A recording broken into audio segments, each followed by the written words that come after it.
ওটা এটা পুরো গাছ পাকা আম কিন্তু।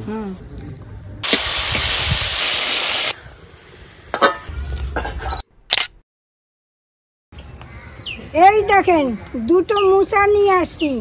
এই মুসা দুটো দিয়ে আজকে আমি পছন্দ রান্না করবো। এই রান্না সবারই ভালো লাগে।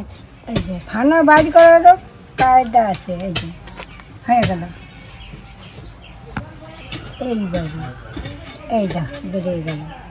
এই দেখুন এর মধ্যে যে এই ডাঁটিটা না জিয়াশলার কাঠি, তিতো লাগে।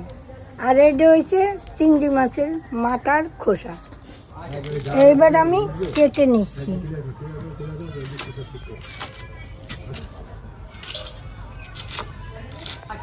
এই রান্নাটা আমার খুবই পছন্দের, আপনারাও জানেন রান্নাটা। তাও আমি এই মুসাটা খুবই ভালো খাই।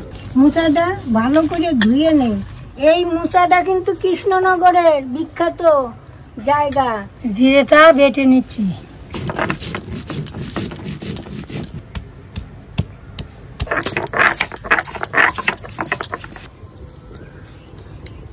কড়াইটা বসিয়ে দিচ্ছি, একটু জল দিয়ে দিচ্ছি। মুসাটা আমি সিদ্ধ করে নেব।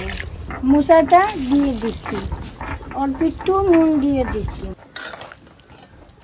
অনেকক্ষণ সিদ্ধ হয়েছে, দেখি এখন হয়েছে নাকি। হ্যাঁ, হয়ে গেছে।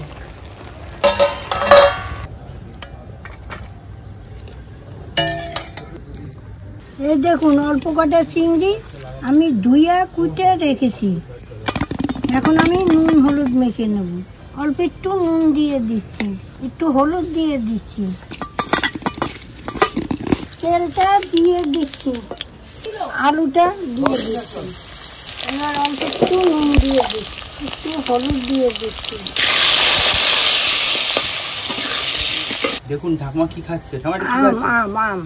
আম তো তোমার খুব প্রিয় না? আলু ভাজাটা হয়ে গেছে, দেখুন লাল লাল। আমি এবার তুলে নিচ্ছি। এইবার আমি চিংড়ি মাছটা ভেজে নিচ্ছি।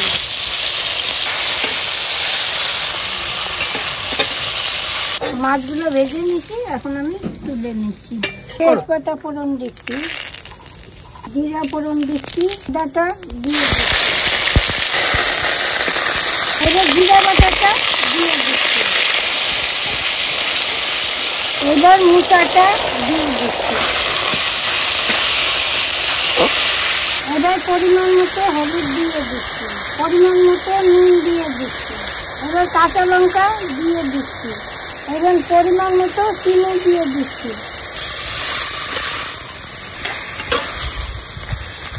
আলু আর চিংড়ি মাছ ভাজাটা দিয়ে দিচ্ছি।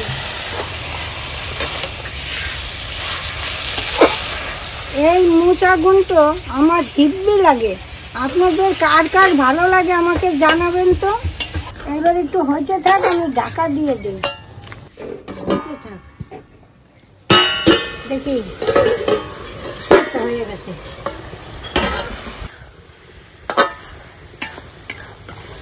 গরম মশলা দিয়ে দিচ্ছি।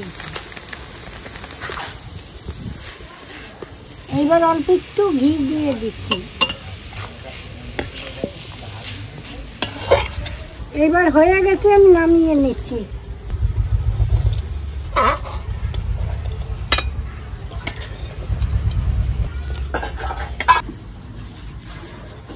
আমার পছন্দ করা মুসার ঘন্ট আপনাদের দেখাইলাম। আপনারাও করে খাবেন, ভালো লাগবে। তাহলে আজ আসি, আবার কাল দেখা হবে। টাটা।